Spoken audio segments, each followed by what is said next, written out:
Assalamualaikum warahmatullahi wabarakatuh.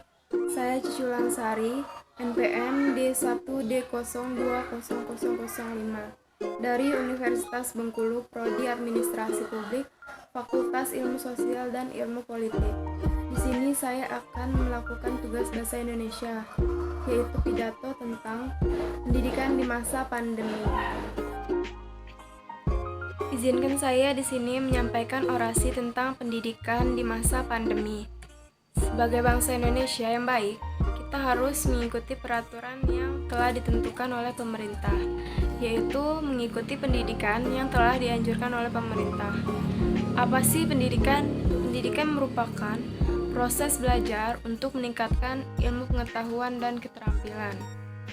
Dan pendidikan tidak hanya menyalurkan ilmu dari pendidik kepada peserta didik, tapi pendidikan juga bisa meningkatkan dan menciptakan pola pikir manusia agar bisa menjadi cerdas seperti apa yang kita lihat sekarang. Apa yang sedang terjadi di Indonesia sekarang ini? Ya, wabah virus COVID-19 atau bisa disebut corona. Kita tahu dengan adanya virus saat ini yang mungkin tidak sangat kita inginkan berada di Indonesia, sehingga membuat pendidikan yang ada di Indonesia ini menjadi terbatas. Mengapa begitu? Karena di sini kita harus mengikuti peraturan pemerintah, mengikuti protokol kesehatan dan physical distancing yang telah diatur oleh pemerintah sebaik mungkin. Sehingga kita harus mengikuti apa yang pemerintah sudah lakukan dan apa yang sudah dirancang dan diatur.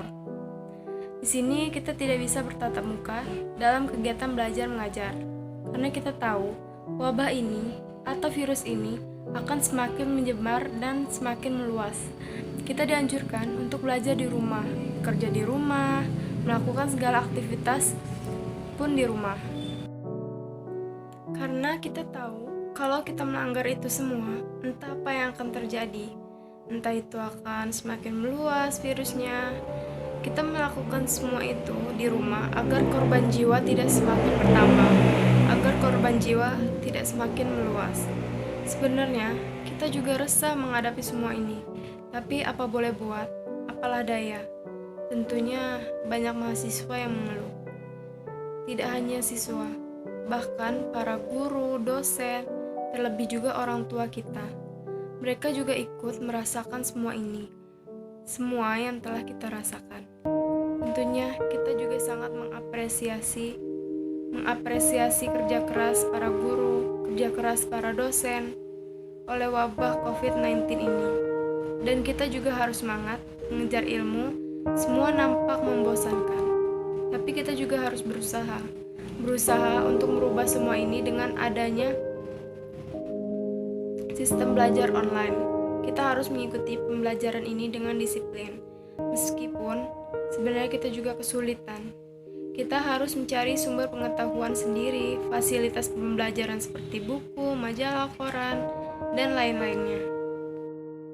Belum lagi kita kesulitan mencari koneksi internet yang mungkin berbeda-beda di setiap daerahnya.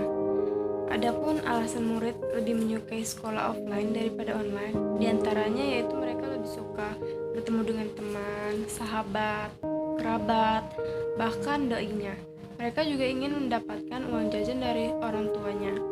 Mereka lebih paham materi yang disampaikan secara langsung daripada materi yang disampaikan secara online. Tidak semua murid mempunyai fasilitas handphone. Orang tua mereka harus berusaha agar anak mereka bisa sekolah, atau mereka berusaha apapun yang menjadi fasilitas anaknya.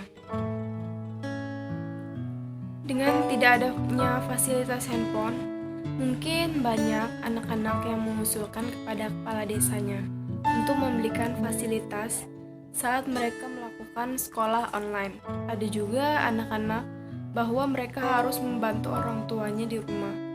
Banyak orang yang beranggapan bahwa sekolah online itu santai, dianggap mereka libur, dianggap mereka tidak kesulitan dalam menghadapi sekolah online.